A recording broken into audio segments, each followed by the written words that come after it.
the only species here that we do breed is they're part of our species survival program. We do think mama is pregnant again this year, but historically what happened is when the majority of Europeans came over and settled this great nation, they began to bring up the love of the traditional fox hunt. However, our swift foxes are much smaller, much quicker, and are excellent climbers as opposed to our red foxes. So they would always get away.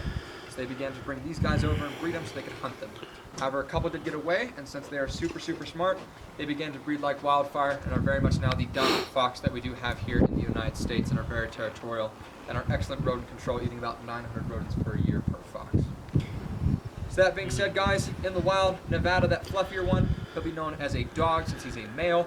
Lika, his sister, will be known as a vixen because she's a female. And if they have babies, they would be called kits as opposed to pups. So while we're here, guys, does anyone smell anything musky? Yep. Okay, so we don't have skunks. I think one of you guys caught it out there. These guys actually do share the same scent gland as the skunk, so that's how you guys can typically tell that they're in your neighborhood. They do not necessarily spray it as a defense mechanism. They do urinate it to mark their territory.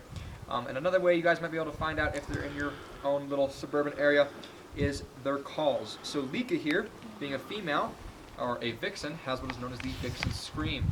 It very much mimics the sound of a cat. So that's probably what you guys are hearing at night instead of those junkyard back alley cats fighting for territory that we see on TV. But other than that, guys, again, since they are such bad climbers, they do have their own little apartment complex built for them, as well as the Sky Fox Freeway, just to give them a bit of a different perspective on life.